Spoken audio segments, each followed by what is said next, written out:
dans le webinaire qui est organisé à l'occasion des 15 jours d'orientation spéciale par an.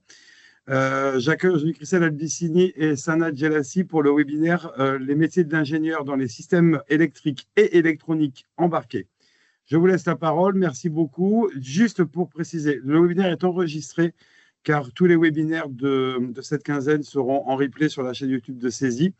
Donc, merci de ne pas ouvrir vos caméras et d'utiliser le chat pour poser toutes vos questions. Très bon webinaire et très bonne soirée. Merci Pascal. Alors, bonjour à tous, bienvenue à Saisie. Donc, vous allez avoir l'occasion de pouvoir écouter un petit peu Madame Djelassi Sana, qui est responsable de la filière système électronique électrique électronique embarqué, qu'on appelle S3E. Voilà, donc elle va vous expliquer un petit peu quels sont les métiers d'ingénieur que vous avez la possibilité d'effectuer à l'issue de ce type de formation. Voilà. N'hésitez pas, si vous avez des questions, à répondre, à me tchatcher et puis à lever la main pour que ça soit le plus interactif possible. Sinon, à l'issue de la présentation de Sana, vous aurez toute l'occasion de pouvoir poser toutes vos questions. Sana, je te laisse la parole. D'accord, merci beaucoup. Super, Christelle. merci. Merci Christelle, merci Pascal qui vient de nous quitter là. Merci à tous ceux qui viennent nous rejoindre en fait pour participer à ce webinaire qui est dédié en fait à vous présenter les métiers d'ingénieur en système électrique et électronique embarqué. Donc avant de commencer dans les détails vraiment de ces métiers-là, je vais commencer par une petite introduction pour vous présenter dans un premier temps en fait les compétences incontournables qu'un ingénieur doit avoir, quelle que soit sa spécialité. Donc un ingénieur, il doit avoir tout d'abord des compétences scientifiques et techniques fortes dans plusieurs domaines et dans plusieurs spécialités. Après, il peut être en fait spécialisé dans un domaine spécifique, comme par exemple un ingénieur en mécanique, un ingénieur en électronique, un ingénieur en informatique, un ingénieur généraliste aussi. Un ingénieur, il doit avoir un esprit créatif et innovant parce qu'on attend aujourd'hui d'un ingénieur de proposer et de créer et de fabriquer, de réaliser de nouveaux produits et de nouveaux services. Donc, il doit avoir cet esprit innovant, innovateur et il doit être créatif. Il doit être à l'aise, voire très à l'aise en anglais aujourd'hui parce que un ingénieur, certes, il va travailler dans son pays, mais il va travailler en fait avec des collègues, avec des ingénieurs d'autres pays, d'autres nationalités. Et ce qu'il faut savoir, c'est que la langue internationale aujourd'hui, et d'ailleurs depuis très longtemps, c'est l'anglais. Donc pour qu'un ingénieur puisse vraiment progresser et faire une belle carrière, il doit avoir un très bon niveau en anglais aujourd'hui. Il doit avoir un niveau irréprochable en français. Quand on dit un niveau irréprochable en français, on parle surtout vraiment de l'expression écrite parce qu'un ingénieur, il est amené à rédiger des cahiers des charges, des comptes rendus de réunion, des dossiers techniques, à rédiger des emails, des documents techniques et scientifiques. Donc, l'expression écrite est très, très, très, très importante aujourd'hui. Il doit être capable, mais ça c'est après quelques années, on va dire, de carrière, il doit être capable de manager une équipe. Donc, un ingénieur, il peut commencer voilà, par gérer une petite, on va dire, un petit projet, mais après 5 ans, 6 ans, 7 ans d'expérience, il sera amené en fait à gérer et à manager une équipe. Et donc, on attend de lui vraiment d'avoir des compétences qui lui permettent de mener à bien voilà, cette gestion d'équipe. Alors, un système embarqué. Qu'est-ce que c'est qu'un système embarqué? Un système embarqué, c'est tout simplement un système est à la fois électronique et informatique. Donc, c'est un ensemble de matériel qui a principalement 5 caractéristiques. Un système embarqué, il doit être dans un premier temps autonome, donc c'est un système autonome. Il doit remplir une tâche, une mission précise sans l'intervention d'un être humain. Donc, il va fonctionner vraiment en autonomie à 100%. C'est un système qui est spécialisé dans une tâche précise. Donc, on le conçoit, on le fabrique pour réaliser une tâche bien précise et bien définie. C'est un système qui fonctionne en temps réel. Ça veut dire quoi? C'est-à-dire il va nous délivrer, il va nous donner des résultats exacts dans un délai imposé. Il doit avoir une taille limitée parce qu'un système embarqué, c'est un système qui vient être en fait intégré dans un autre dispositif. Donc, il doit être très petit. Voilà, il doit avoir une taille vraiment limitée. Il doit avoir une consommation énergétique très faible. Donc, on doit concevoir un système embarqué tout en prenant en fait en compte la contrainte, on va dire, de la consommation énergétique. Il doit être le moins énergivore possible. Donc, ça, c'est vraiment les 5 caractéristiques d'un système embarqué. Alors, les principales missions qu'un ingénieur en système embarqué doit réaliser. Donc ça, c'est un ensemble de missions. Donc un ingénieur en système embarqué peut réaliser un ou plusieurs de ces missions. La première mission, c'est de développer de nouvelles applications et de nouvelles fonctionnalités pour des systèmes autonomes embarqués dans un dispositif ou dans des dispositifs variés. Un ingénieur en système embarqué est amené aussi à concevoir et à intégrer des solutions technologiques dans des systèmes électroniques. Il doit allier en fait l'informatique à l'électronique parce que comme on a dit tout à l'heure, un système embarqué, c'est un système qui est à la fois électronique mais aussi informatique. Donc l'ingénieur doit avoir, on va dire, des compétences en codage, mais c'est vraiment le codage très bas niveau, très proche du matériel. Et il peut en fait s'occuper aussi de la partie intégration de l'électronique. Il peut être amené à s'occuper aussi du processus qui permet de concevoir la carte électronique et aussi ou la partie programmation. Donc, il peut faire les deux comme il peut faire une de ces deux parties. Il peut être amené aussi à rédiger et à concevoir des cahiers des charges ou des documents techniques. Il peut être aussi amené à piloter le développement d'un système tout en assurant le suivi technique de la phase initiale de conception du cahier des charges jusqu'à la phase de production du produit. Et il peut être amené aussi à assurer la veille technologique en faisant bien sûr une étude de marché pour voir un petit peu l'existant et à partir de l'existant, il va proposer des produits tout en optimisant la qualité des produits qu'il sera en fait ou que son équipe sera amenée à développer. Voilà, donc ça c'est vraiment les missions principales d'un ingénieur en système embarqué. Et encore une fois, un ingénieur, il peut réaliser une mission comme il peut réaliser vraiment plusieurs missions parmi cette liste-là. Alors, donc pour concevoir un système embarqué, il y a plusieurs phases. Et donc là, il y a principalement 5 ou 6 phases qui sont essentielles et nécessaires pour avoir un système embarqué. La première phase commence par la spécification des exigences. La spécification des exigences, c'est quoi? C'est vraiment le cahier des charges. Le cahier des charges, en fait, on récolte un petit peu les besoins du client.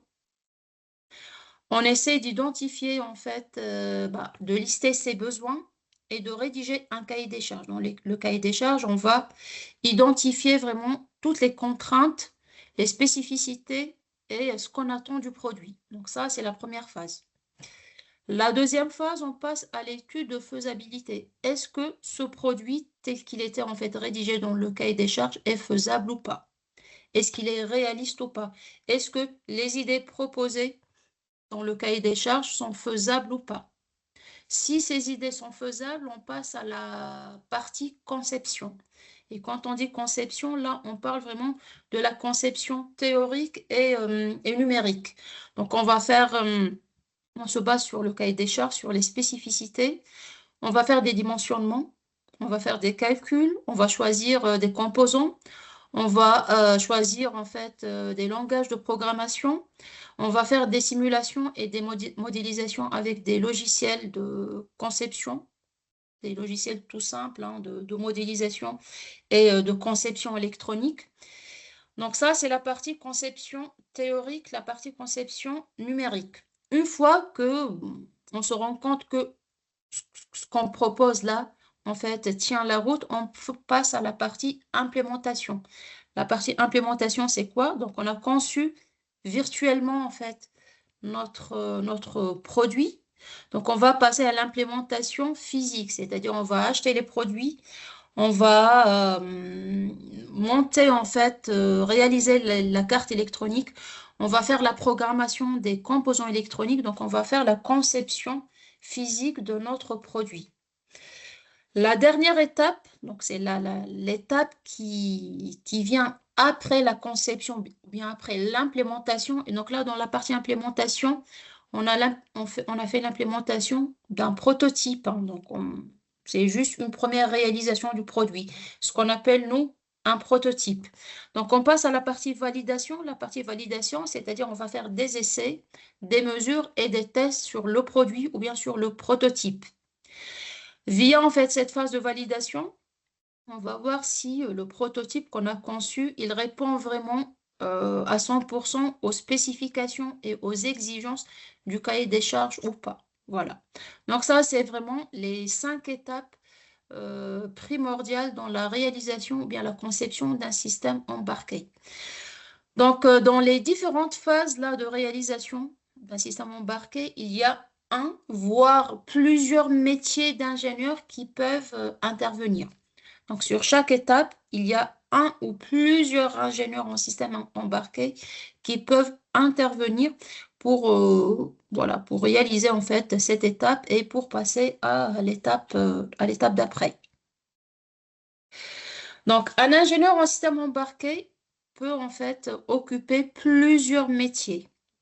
Donc là, sur cette diapo, là, je vous ai présenté quelques métiers, mais il y en a bien sûr beaucoup d'autres métiers. Donc là, les principaux métiers d'un ingénieur en système embarqué, on peut citer en fait, par exemple, un ingénieur R&D, ingénieur recherche et développement.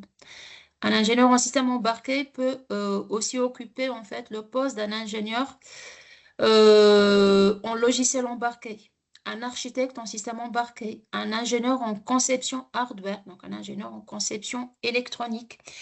Il peut occuper aussi le poste d'un ingénieur en validation et test. Un ingénieur en système embarqué peut travailler aussi en cybersécurité des systèmes embarqués, comme il peut avoir aussi le poste d'un ingénieur en développement. Voilà, donc ça c'est une liste on va dire, qui présente les principaux métiers et métiers qui sont les plus répandus aujourd'hui, mais il existe beaucoup d'autres métiers, bien sûr, en système embarqué. Donc aujourd'hui, on va mettre l'accent, ou bien on va vous présenter quelques métiers parmi cette liste-là. Donc on va commencer par l'ingénieur R&D. Ingénieur R&D, c'est un ingénieur en recherche et développement, en système embarqué. Donc, l'ingénieur R&D, il va travailler principalement sur des projets innovants qui visent à développer des nouvelles technologies et améliorer les systèmes embarqués qui existent. Après, bien évidemment, avoir fait une étude du marché et une veille technologique pour voir ce qui existe aujourd'hui et ce qu'on peut proposer pour améliorer en fait l'existant et pour proposer vraiment un nouveau produit innovant et créatif. Un ingénieur R&D, il doit avoir plusieurs compétences, donc il doit avoir des connaissances avancées des technologies émergentes. Il doit avoir un esprit d'innovation et un esprit créatif, bien sûr, pour proposer de nouvelles technologies et de nouvelles fonctionnalités et aussi de nouveaux produits. On peut trouver aussi, en fait, le métier d'architecte en système embarqué. Donc, un architecte en système embarqué, c'est le responsable de la conception globale du système. Donc, c'est la conception globale du système embarqué. C'est à lui de définir l'architecture matérielle et logicielle du système, tout en s'assurant, bien sûr, que l'ensemble fonctionne de manière intégrée et de manière correcte. L'architecte en système embarqué, il doit avoir des connaissances solides et avancées aussi, des technologies embarquées. Il doit avoir des capacités à gérer des projets complexes, puisque c'est lui qui va, on va dire, gérer vraiment la globalité du projet. Il doit avoir en fait des compétences en gestion des interfaces matérielles et logicielles. Encore une fois, parce que l'architecte système, il va allier en fait vraiment des compétences et en électronique et en informatique. L'autre métier aussi qu'un ingénieur en système embarqué peut occuper, c'est le métier d'ingénieur en conception hardware, ou bien on l'appelle aussi ingénieur en conception électronique. Donc, le rôle de cet ingénieur, le rôle principal, c'est de concevoir en fait l'architecture uniquement matérielle du système embarqué. Donc, quand on dit l'architecture matérielle, donc il va s'occuper uniquement et principalement que de la partie électronique. Donc, il ne va pas s'occuper du tout de la partie informatique. Et donc, quand on dit l'architecture matérielle, ça inclut en fait la sélection des composants électroniques, le développement des schémas électroniques et la conception des cartes de circuits imprimés, ce qu'on appelle les PCB. Donc, il va s'occuper principalement vraiment de la partie conception de cartes électroniques, d'où le dimensionnement des composants et le choix des composants. Donc, l'ingénieur en conception électronique, il doit avoir des compétences dans tout ce qui est électronique, bien sûr, numérique et analogique. Il doit maîtriser très bien les outils de conception, comme par exemple LTSpice, PSIM, ORCAD, Altium Designer, parce qu'il sera amené en fait dans un premier temps de faire de la conception, mais de la conception théorique et numérique. Donc il va faire des simulations et des modélisations avec des logiciels de conception. Il doit avoir aussi quelques compétences et quelques connaissances dans tout ce qui est protocole de communication, comme les protocoles CAN, les protocoles LIN, parce que il doit prendre en compte dans sa conception de carte électronique de vraiment la partie protocole de communication. Comment en fait les composants électroniques vont communiquer en fait entre eux. Ensuite, un ingénieur en système embarqué, il peut aussi occuper le métier d'un ingénieur en logiciel embarqué, donc ce qu'on appelle l'ingénieur en firmware. Donc, un ingénieur en logiciel embarqué, il va principalement développer en fait le code qui va faire fonctionner le matériel électronique. Donc, il va s'occuper de la partie programmation, de la partie informatique. Donc, c'est un métier qui nécessite une bonne compréhension des interactions entre le hardware et le software, puisque l'ingénieur logiciel, il va programmer, il va coder en fait des cartes électroniques. Donc, il va maîtriser bien sûr le code, mais il doit comprendre aussi le fonctionnement des cartes électroniques. Donc, c'est lui qui va faire vraiment l'interface entre la partie hard et la partie soft. Donc, comme compétence, un ingénieur en logiciel embarqué, il doit avoir des compétences en programmation et surtout en programmation C, C++ et Python. C'est vraiment aujourd'hui les logiciels qui sont très utilisés en fait en entreprise. Il doit avoir des compétences dans tout ce qui est gestion des périphériques matériels ou virtuels d'un ordinateur ou d'un PC pour s'assurer que bien sûr tout fonctionne correctement. Voilà. Il doit être sûr que en fait, les cartes électroniques fonctionnent très bien. Donc, son code est vraiment bon pour qu'il puisse vraiment faire fonctionner tout le système électronique. Et il doit avoir aussi des compétences dans tout ce qui est test unitaire de code parce qu'un ingénieur en logiciel embarqué, il peut par moment être amené à vérifier en fait le fonctionnement de quelques codes et donc de quelques bouts de code pour vérifier que vraiment, en fait, tout fonctionne.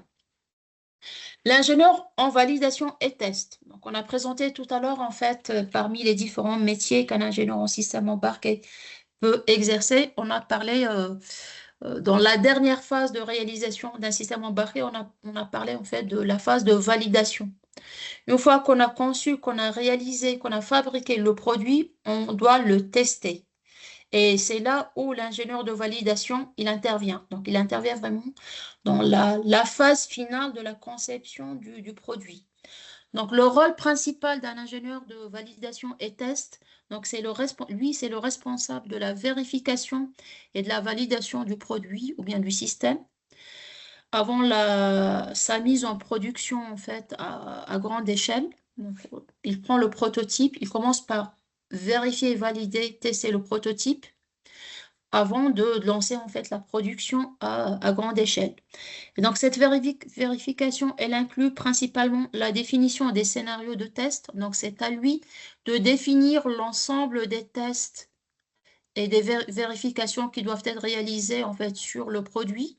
Donc il va établir un ensemble ou bien plusieurs scénarios de test. C'est à lui en fait d'automatiser les tests parce que avant de lancer en fait une production à grande échelle d'un produit, il faut faire beaucoup de tests et d'essais.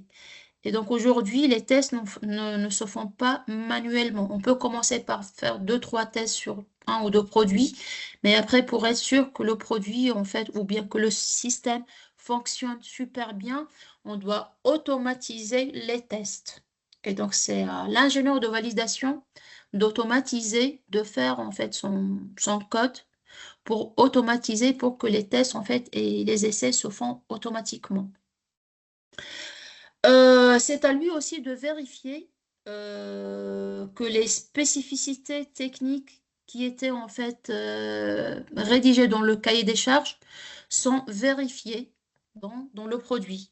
Et c'est à lui aussi de vérifier en fait que les normes officielles du cahier des charges sont vérifiées aussi. Donc, à travers sa série de tests, il a plusieurs en fait points à vérifier. Premier point à vérifier, c'est que le système fonctionne correctement.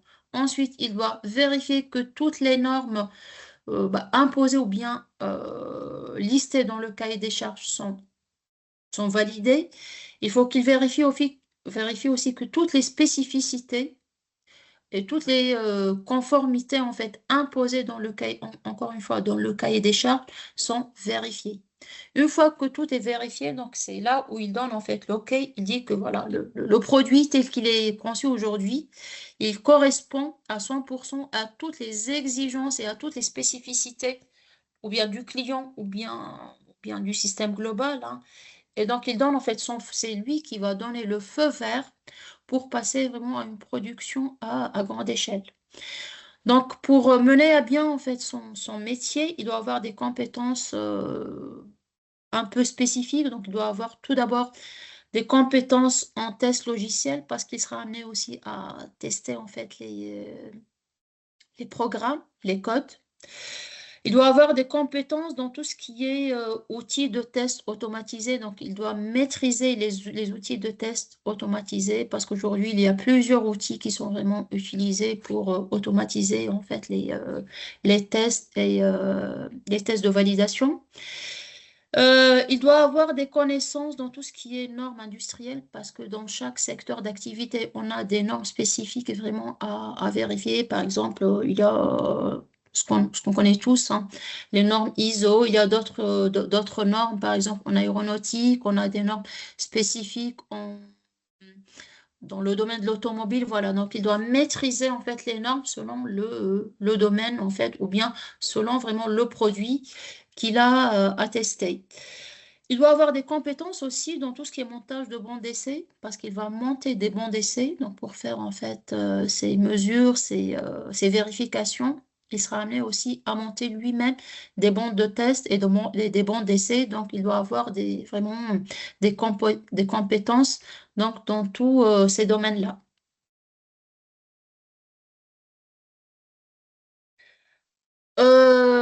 Un ingénieur en système embarqué, tout au long en fait, de sa carrière, il peut avoir plusieurs possibilités d'évolution. Après, selon, on va dire, l'appétence de chacun et selon le projet professionnel de chacun et comment chaque personne se projette, il y a plusieurs possibilités d'évolution de carrière. Donc, un ingénieur en système embarqué, il peut voir une évolution dans un premier temps. Il peut en fait occuper le poste d'un chef de projet. Un chef de projet, il a un projet, donc il a en fait un budget, il a des deadlines, donc c'est à lui en fait de gérer tout le projet de A à Z. Donc ça, c'est une première possibilité d'évolution. Un ingénieur en système embarqué, il peut en fait évoluer aussi, hein, donc pour devenir un chef d'équipe. Un chef d'équipe, il peut avoir en fait une grande équipe, hein. Donc il va gérer l'équipe et il va gérer le projet. Il peut devenir aussi un responsable de production et cette responsabilité, un responsable de production, donc ça c'est vraiment après quelques années d'expérience, hein, donc qu'on peut lui confier cette responsabilité. Un ingénieur en système embarqué, il peut évoluer aussi vers le métier ou le poste d'un technico-commercial expert. Donc, ça, c'est un poste qui est vraiment dédié plutôt aux personnes qui ont le sens de la négociation. Parce que le technico-commercial, c'est un poste qui allie à la fois le côté commercial, parce que c'est quelqu'un qui va vendre en fait un produit, mais cette personne-là, il doit avoir vraiment beaucoup de compétences techniques parce qu'en vendant le produit, il faut qu'il connaisse très bien en fait son produit.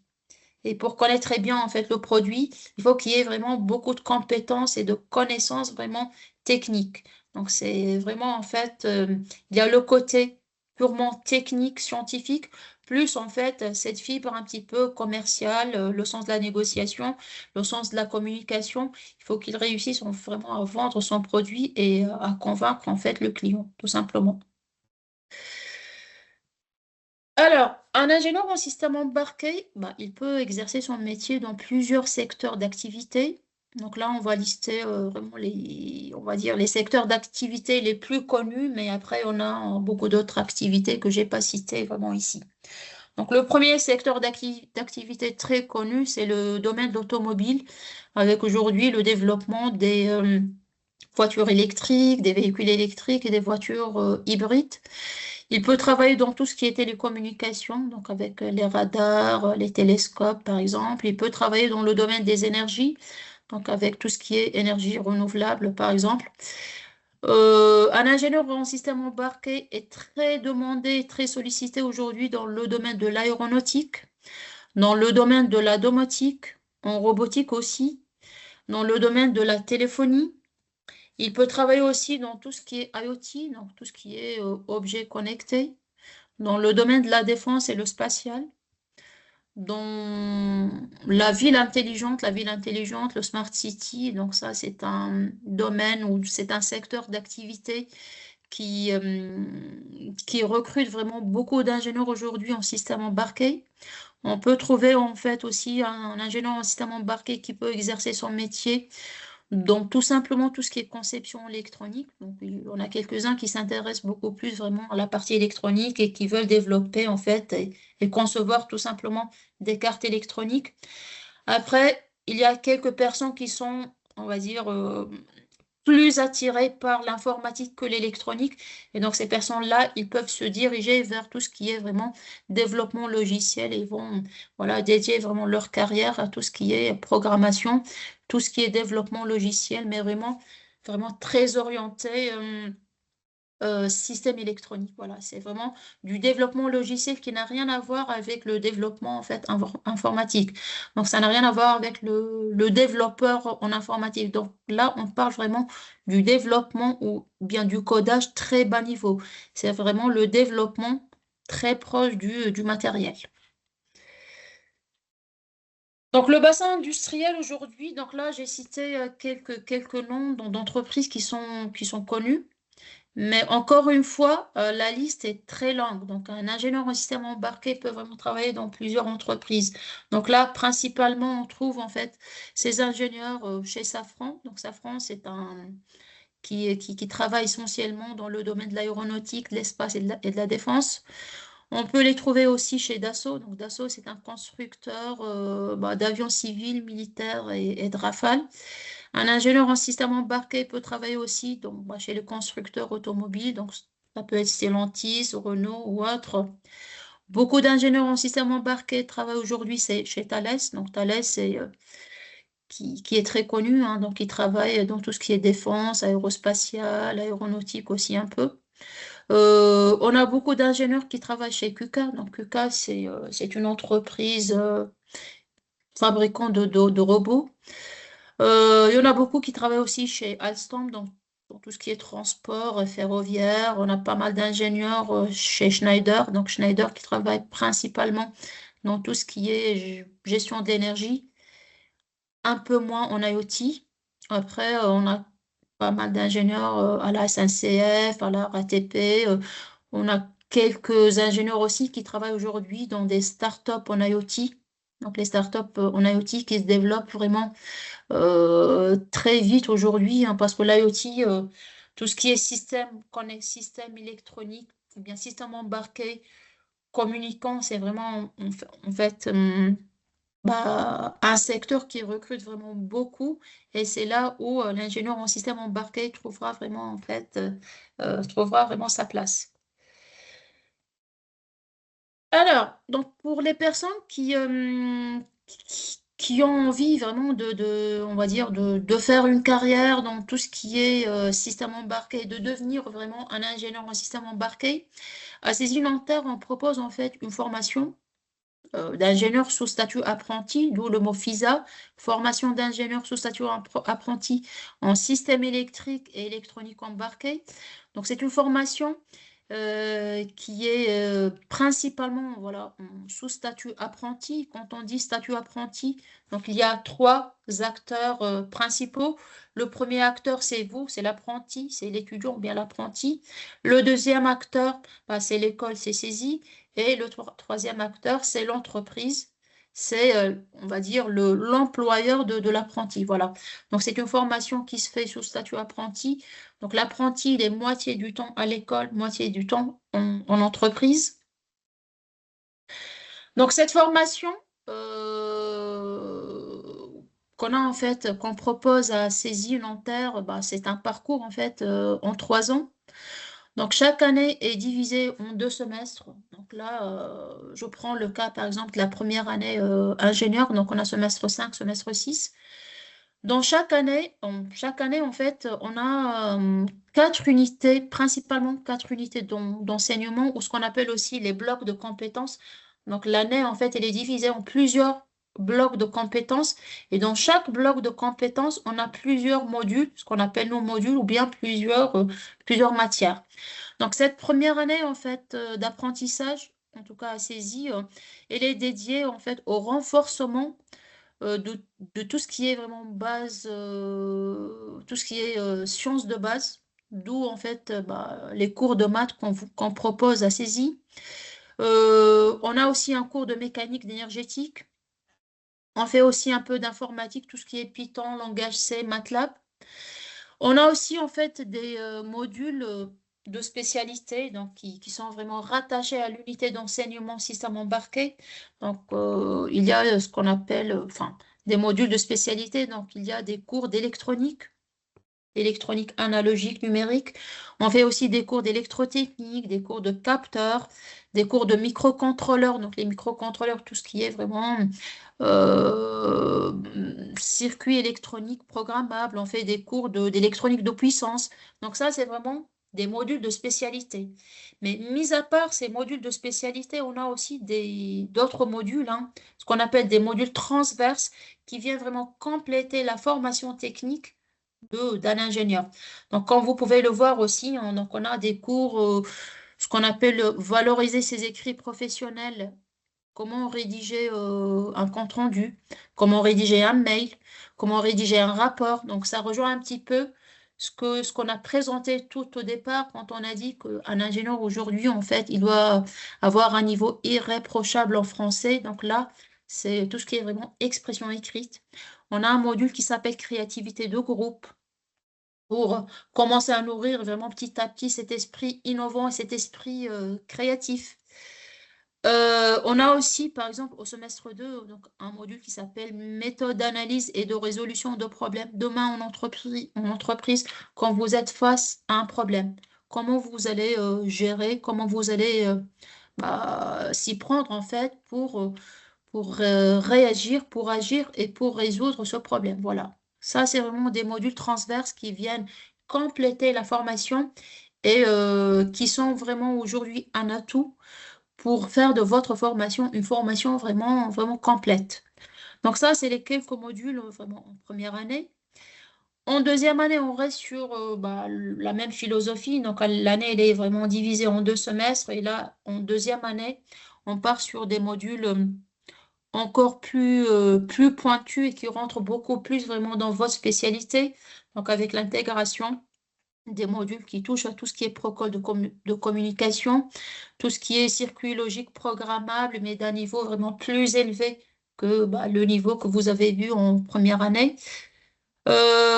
On fait un peu plus d'informatique avec tout ce qui est UML, PO, programmation orientée embarquée. On a aussi un cours de réseau. Donc là, on parle vraiment du réseau électronique et non pas du réseau électrique. On a aussi des cours d'informatique industrielle avancée. Donc, informatique industrielle, on le voit en première année, mais en deuxième année, on le voit avec un degré de difficulté, on va dire, plus élevé. On reste aussi sur des modules annexes et transverses. Donc là, avec par exemple un module qui s'appelle droit du travail, animer la communication orale. Demain, quand vous allez faire une présentation orale, hein, donc devant votre équipe, devant votre manager, devant un client, voilà comment vous allez vous exprimer à l'oral, le gestuel, les termes à utiliser, les termes à éviter. Voilà. C'est vraiment, en fait, ce module, il est dédié à tout ce qui est communication orale.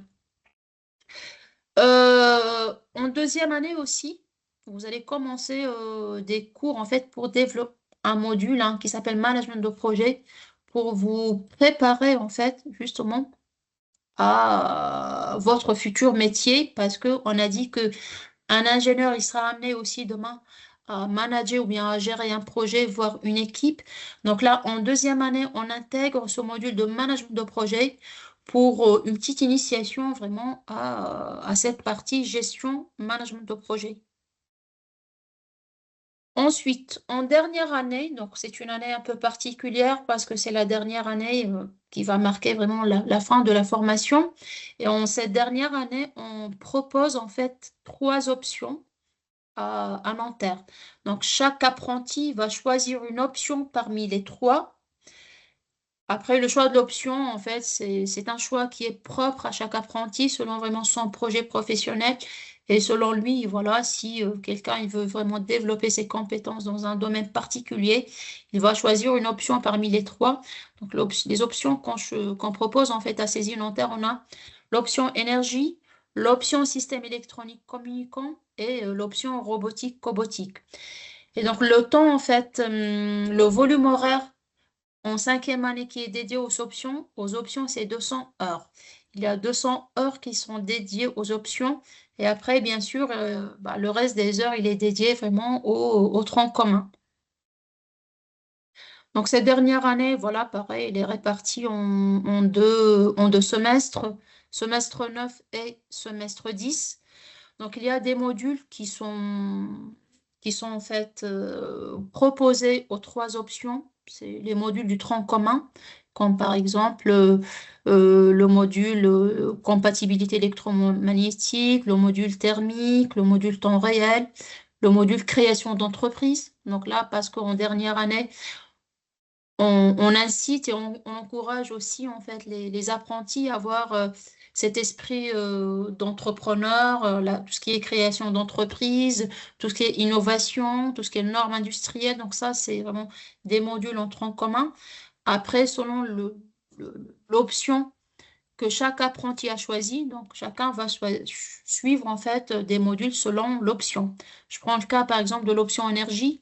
Donc, ceux qui vont choisir l'option énergie, ils vont faire par exemple des cours de tout ce qui est commande de machine, stockage de l'énergie, tout ce qui est énergie renouvelable, gestion de l'énergie dans les systèmes embarqués. Un autre apprenti qui a choisi par exemple l'option robotique-cobotique, il va faire des cours dans tout ce qui est technologie de capteurs intelligents, programmation orientée embarquée. Donc ce module-là, il est dédié vraiment à la programmation des robots. Il y a aussi un module qui s'appelle communication robotique. Donc là, dans ce module-là, les apprentis vont étudier en fait les principaux protocoles et systèmes de communication dans les différentes parties en fait du robot et entre aussi le robot et son environnement. Ceux qui vont choisir l'option système communicant, ils vont faire des modules dans tout ce qui est hyperfréquence, tout ce qui est système de télécommunication optique, par exemple. Voilà. C'est vraiment en fait des modules qui sont très très pointus et très ciblés, qui vont permettre à chaque apprenti en fait d'approfondir vraiment ses compétences et ses connaissances techniques, que ce soit théorique ou pratique dans ce domaine-là. Sachant que sur les 3 années, il y a en fait un socle théorique certes en fait à acquérir, mais à part le socle vraiment théorique, il y a plusieurs TP, il y a beaucoup de projets, il y a beaucoup de matériel qui est vraiment mis à la disposition des apprentis pour faire en fait des projets qui vont leur permettre aussi d'acquérir vraiment les connaissances théoriques qu'ils ont pu voir en fait pendant les séances de cours. Voilà, donc ça, c'est vraiment le déroulé de la formation sur les 3 années, sachant que, encore une fois, c'est une formation sous statut apprenti. Donc, les apprentis, quand ils viennent à saisie, ils viennent pour 4, voire des fois 5 semaines. Après, ils partent en fait en entreprise pour 4 ou 5 semaines. D'où le mot formation en apprentissage en alternance. Après, sur les 3 années aussi, il y a on a parlé un petit peu tout à l'heure de l'anglais. Donc, il y a sur les 3 années des cours d'anglais qui sont obligatoires. Donc, sur les 3 années, parce que il faut avoir en fait l'auto-TOEIC pour avoir son diplôme d'ingénieur. Donc, il faut avoir les 785 points. Donc, encore une fois, sur les 3 années, on met vraiment en fait, on fait tout le nécessaire pour que vous puissiez, pour que les apprentis, les étudiants puissent monter en compétences aussi en anglais, pour qu'ils puissent par la suite, voilà, réussir vraiment leur métier d'ingénieur dans le domaine qu'ils ont choisi. Voilà, donc moi j'ai terminé ma présentation. Bon, je vous remercie pour votre attention. Et Christelle, si tu es encore là, je Oui, te laisse la merci parole. Sana. Tout à fait. Merci Sana pour cette présentation. Elle était complète. Je pense que ça a permis à nos jeunes ou moins jeunes, hein, puisqu'on ne voit pas les profils des personnes, de Hein. mieux identifier comment devenir effectivement ingénieur dans l'électronique avec toutes les facettes hein, qu'il est possible de pouvoir faire. Et du coup, quel type de formation est la plus à s'approprier pour pouvoir acquérir les compétences demandées dans le métier. Voilà. Donc, merci Sana. Merci à toi, Christelle. Ouais, Sana, tu devrais te départager. Vas-y. Alors, il y a la mission à l'étranger aussi. Tu n'en as pas parlé. Tu as beaucoup parlé de Oui. l'anglais. Donc, voilà. Donc, pour avoir renforcé effectivement votre niveau de langue, la CTI oblige les écoles d'ingénieurs habilitées par la commission des titres à effectuer une mission à l'étranger. Alors, plutôt dans un pays anglophone, Sana, je pense que tu vas pas me Oui. contredire, mais il est Ah possible oui. d'aller dans d'autres pays. L'objectif premier, c'est pas forcément d'avoir le TOEIC, même si la plupart du temps, les jeunes, après la mission à l'étranger, passent le TOEIC officiel pour pouvoir le valider, mais c'est surtout pour pouvoir acquérir une interculturalité, comprendre comment on travaille dans un pays qui n'est pas le nôtre, un pays étranger, avec des codes qui ne sont pas les mêmes, avec une législation qui peut être différente, avec des certifications qui peuvent être différentes, des méthodes de travail. Et puis, bien sûr, au niveau du langage, hein, voilà l'intérêt, effectivement, de pouvoir bien parler la langue, qui est la langue officielle quand même aujourd'hui dans le monde du travail, c'est de pouvoir échanger où que l'on se trouve dans le monde. Voilà. Je ne sais pas si vous avez des questions ou des interrogations, à moins que Sana, tu as quelque chose à rajouter. Non, moi je pense que j'ai tout dit là dans mes quelques Je pense slides. Après, aussi. s'il y a des questions, donc Ce que je on peux peut préciser, répondre aux c'est que questions. cette formation est accessible après un bac+2, plutôt scientifique ou technique, donc soit une classe préparatoire, soit une classe CPGE, soit un DUT, soit un BTS, enfin, soit un BUT maintenant aujourd'hui, Hein. soit un BTS, soit un bachelor, très orienté scientifique et technique. Et puis, on peut mettre à votre disposition la liste des diplômes éligibles pour pouvoir intégrer cette formation qui est très spécifique, hein, oui, ce qui nécessite quand même des prérequis dans le domaine. C'est bien ça, Sana? Exactement, oui, exactement. Voilà. Voilà, on a la possibilité, donc vous déposez un dossier de candidature et puis à l'issue du dossier de candidature, on va étudier votre dossier scolaire, c'est-à-dire qu'on va s'assurer que vous ayez bien les prérequis scientifiques ou techniques et notamment académiques pour pouvoir suivre la formation. Si tout ça est validé, vous avez un entretien avec notamment Sana ou une personne qui travaille avec elle qui connaît la formation. Et puis, si vous avez répondu à tous ces prérequis, on vous rend admissible et après, on vous suit pour pouvoir vous trouver ou vous aider en tous les cas à trouver une entreprise d'accueil. Donc, on a plein de partenaires, comme l'a dit Sana, d'entreprises qui sont assez connues dans le marché, même s'il y en a plein d'autres.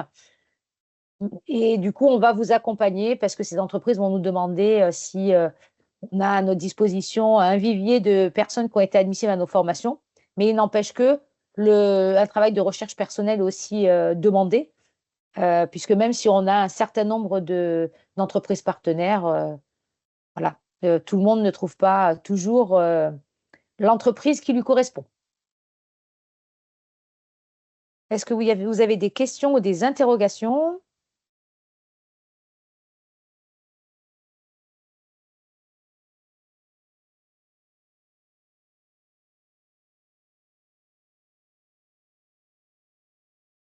Questions particulières?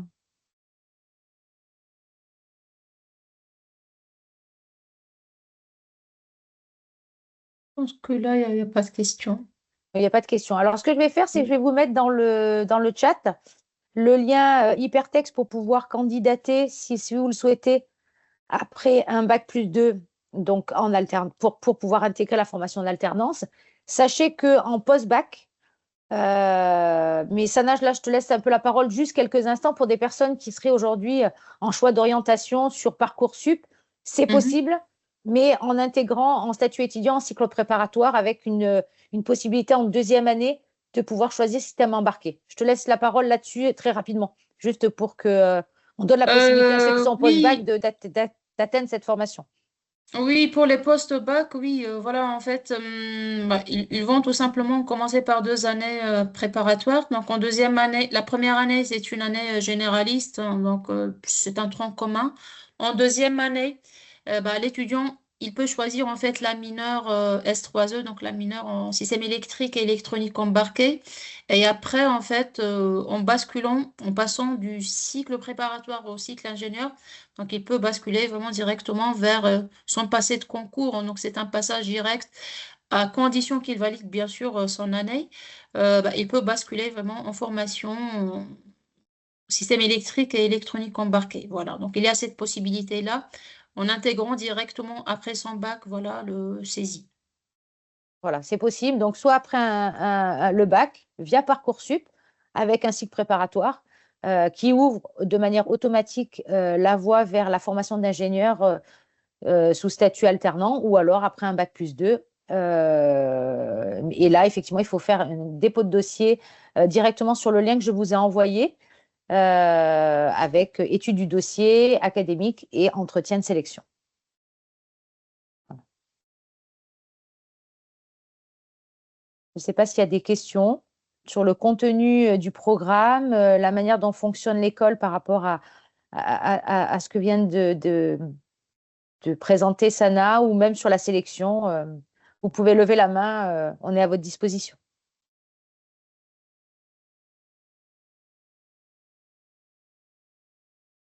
Pas de questions? Sana, je pense que tu as été jusqu'au bout, parfaite, très précise. Je te remercie. Merci Même à moi, j'en toi. apprends tous les jours. Voilà.